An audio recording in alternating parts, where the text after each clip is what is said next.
नमस्कार दोस्तों, आज हम पढ़ने वाले हैं हिंदी गोधली गद्य खंड का पहला चैप्टर जिसका नाम है श्रम विभाजन और जाति प्रथा। और इसके जो लेखक है वो डॉक्टर भीमराव अंबेडकर हैं। तो सबसे पहले हम डॉक्टर भीमराव अंबेडकर के बारे में जानते हैं।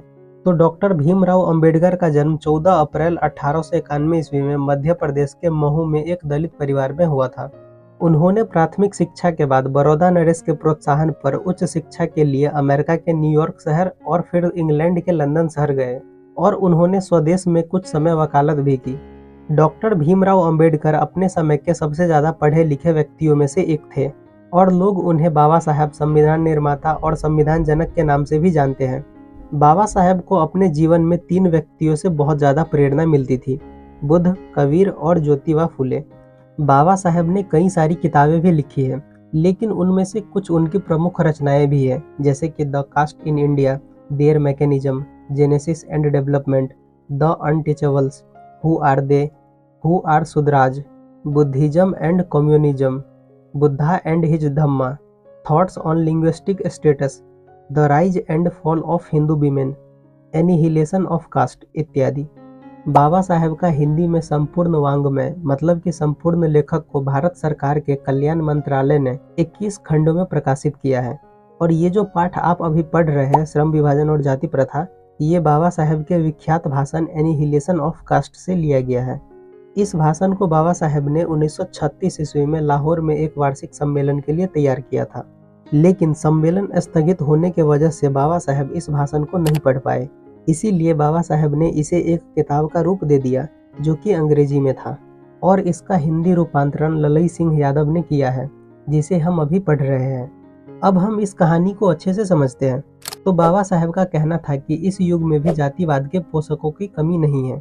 जातिवाद के पोषकों का मतलब कि जो लोग जातिवाद के पक्ष में हैं और जातिवाद को सपोर्ट करते हैं। बाबा साहेब के हिसाब से समाज में 2 तरह के लोग रहते हैं, एक जो जातिवाद के पक्ष में रहता है और दूसरा जो जातिवाद के विपक्ष में रहता है।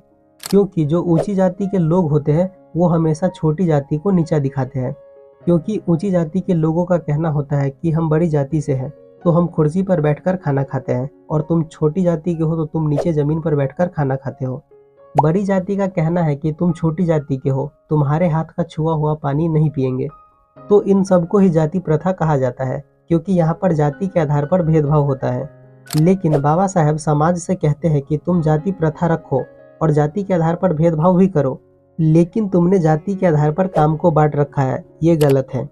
तो इन बातों पर जातिवाद के पोषकों का कहना है कि अगर मोची जूते चप्पल का काम नहीं करेगा तो कौन करेगा, बढ़ई कुर्सी नहीं बनाएगा तो कौन बनाएगा, और नाई बाल नहीं काटेगा तो फिर बाल कौन काटेगा।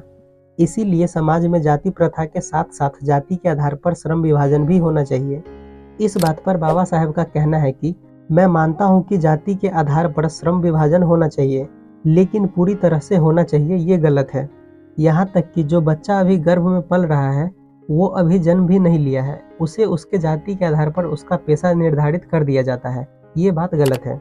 अगर किसी भी जाति के लोगों को कोई दूसरा काम करना हो और उस काम को वो बहुत अच्छे तरीके से करने की क्षमता रखता हो तो उसे वो काम करने देना चाहिए, न कि जाति के आधार पर श्रम विभाजन करना चाहिए। जैसे कि अगर मोची के बेटे को डॉक्टर बनना हो लेकिन उसे जबरदस्ती मोची ही बनाया जाए तो ये गलत है। और अगर किसी व्यक्ति को उस काम में रुचि नहीं है जो वो कर रहा है तो वो व्यक्ति उस काम को अच्छे से नहीं करेगा या तो कम काम करेगा। और अगर किसी कारणवश मनुष्य को अपना पेशा बदलने की आवश्यकता पड़ गई और जाति प्रथा के चलते वो अपना पेशा नहीं बदल सका तो उनके पास भूखे मरने के अलावा और कोई चारा नहीं बचेगा। इन सब कारणों से मनुष्य को मानसिक और आर्थिक दोनों रूप से हानि पहुंचेगा। इसीलिए जाति प्रथा भारत में बेरोजगारी का एक प्रमुख व प्रत्यक्ष कारण बनी हुई है। इसीलिए बाबा साहब चाहते हैं कि एक आदर्श समाज हो और सभी लोग भाईचारे की तरह रहे, और भाईचारा ऐसा होना चाहिए कि जैसे दूध और पानी का मिश्रण हो, और अपने साथियों के प्रति श्रद्धा और सम्मान का भाव हो। तो ये चैप्टर यहीं पर ख़त्म हो जाता है, और इस चैप्टर के जितने भी ऑब्जेक्टिव और सब्जेक्टिव क्वेश्चन होंगे उसको मैं एक वीडियो बनाकर बता दूंगा।